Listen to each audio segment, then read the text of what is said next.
Section 2. You will hear the education officer of a dinosaur museum giving information to some teachers who are planning a school visit. First, you have some time to look at questions 11 to 15.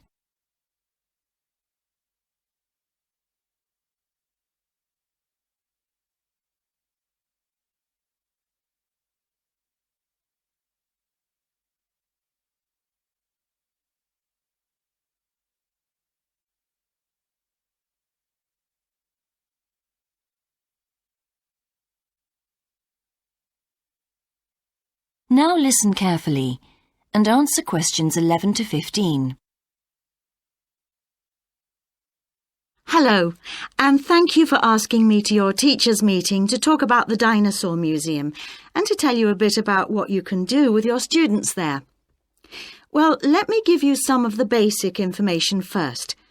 In regard to opening hours, we're open every day of the week from 9 a.m. to 8 p.m. except on Mondays, when we close at 1:30 p.m.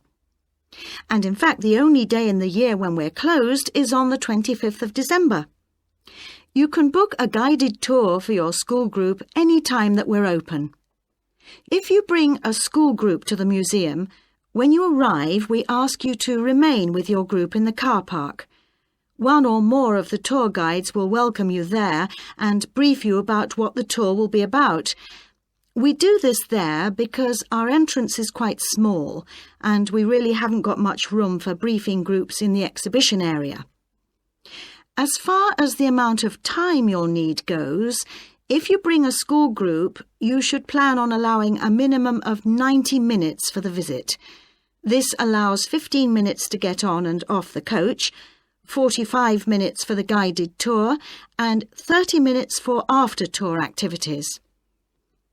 If you're going to have lunch at the museum, you will of course have to allow more time. There are 2 cafes in the museum with seating for 80 people.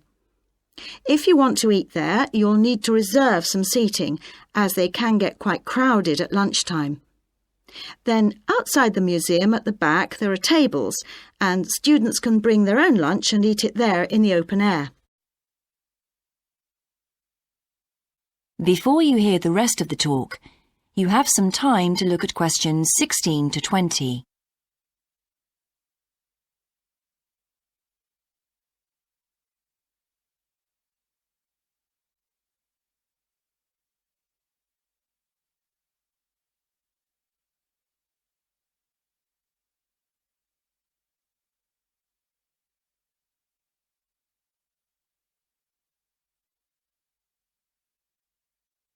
Now listen and answer questions 16 to 20. When the students come into the museum foyer, we ask them to check in their backpacks with their books, lunchboxes, etc. at the cloakroom before they enter the museum proper.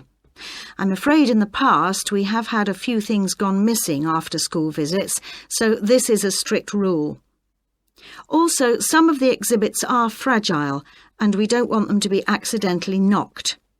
But we do provide school students with handouts with questions and quizzes on them.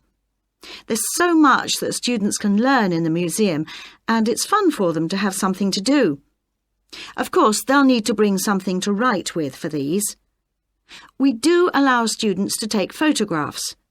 For students who are doing projects, it's useful to make some kind of visual record of what they see that they can add to their reports. And finally, they should not bring anything to eat into the museum or drinks of any kind. There are also a few things that students can do after the tour. In the theaterette on the ground floor, there are continuous screenings of short documentaries about dinosaurs which they can see at any time. We used to have an activity room with more interactive things like making models of dinosaurs and drawing and painting pictures, even hunting for dinosaur eggs. But unfortunately, the room was damaged in a bad storm recently when water came in the roof, so that's closed at the moment. But we do have an IT centre where students have access to CD-ROMs with a range of dinosaur games. These games are a lot of fun.